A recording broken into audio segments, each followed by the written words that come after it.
What's up, guys? My name is Ryan, and today I wanted to talk about Songsterr Downloader.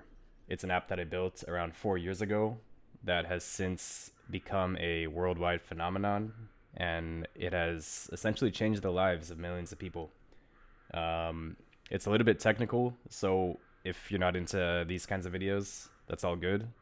But stick around, and maybe you could learn something. And if it doesn't interest you, that's all good too. And let's go. What's up, guys? Today I wanted to talk about Songsterr Downloader. This is a website that I built around 4 years ago that has since kind of exploded in popularity over the years. I've met people around the world who've actually used this website, which is kind of crazy. And I just wanted to make this video to kind of talk about how I built it, and hopefully it could help people just understand more about life. So, for those of you who don't know, Songsterr is a very popular platform for musicians or anybody who wants to learn how to play music. It's completely community driven, where every tab, like every song that's uploaded to this website, were transcribed from actual people. So, and it's like a really cool platform because it gives you this nice interactive music player. Like,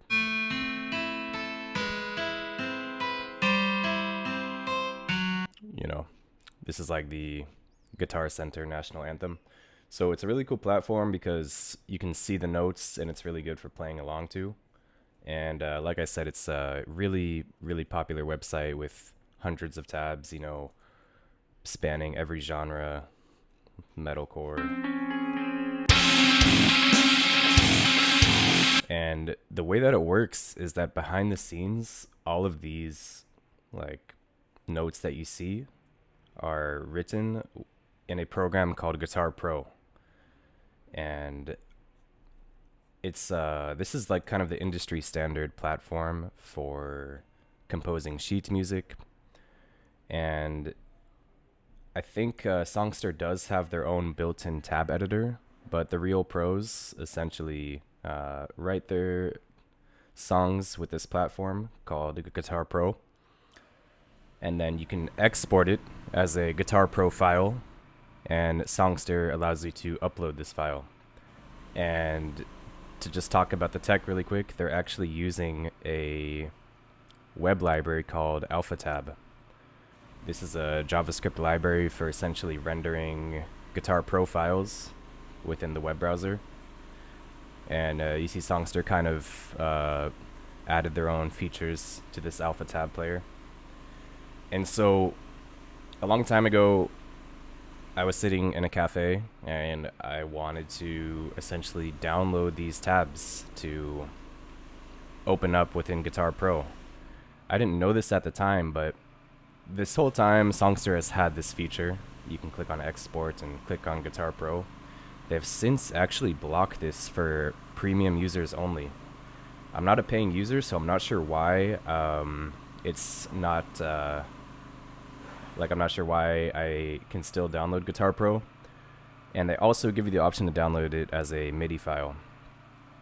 But anyways, I built this app just a fun side project to essentially reverse engineer how Songsterr hosts these tabs.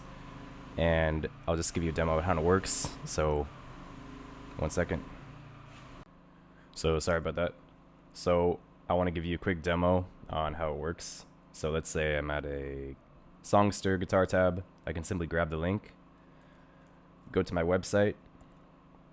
Look at this sexy animation. And click on Download Guitar Pro. Once it's done, you'll get a Guitar profile, and let's see.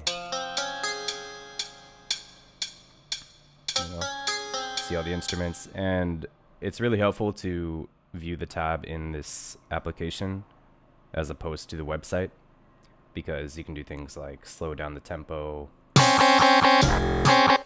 And these are all features that Songsterr is trying to provide, but it's just so much more comfortable to have the the source file. And I also expose the ability to download a MIDI version. I can show you how it works. So if you have any DAW, like I use Logic, you can view the notes this way. I just need to fix the audio, but it works. And the way that I was able to build this website, I want to back up a little bit and talk about version 1. So initially I came across a project on Python.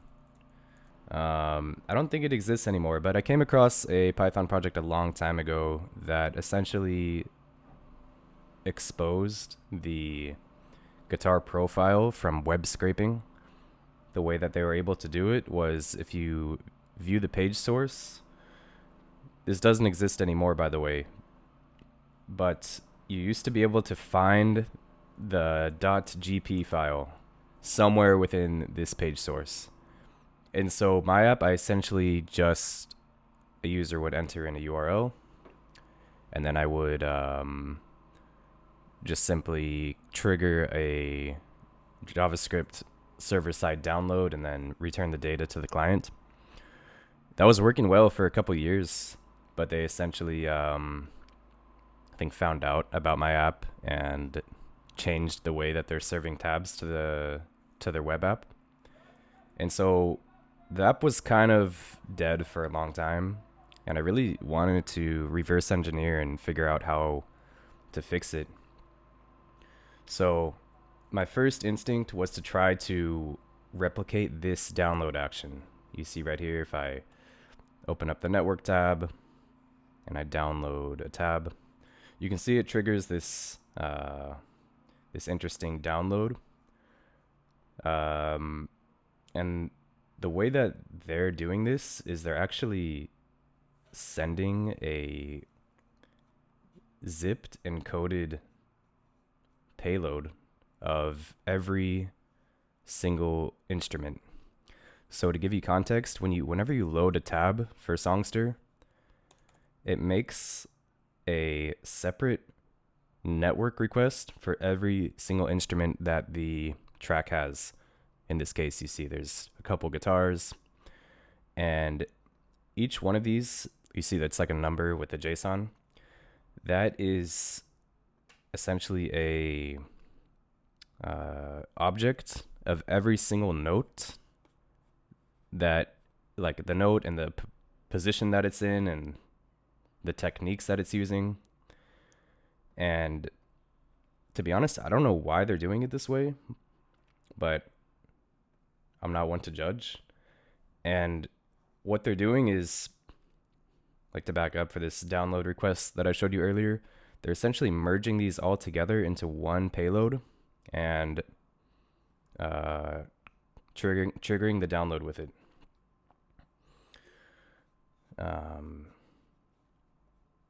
But I try to do just that, but they are heavily blocking cross-origin network requests, so that wasn't a possible solution.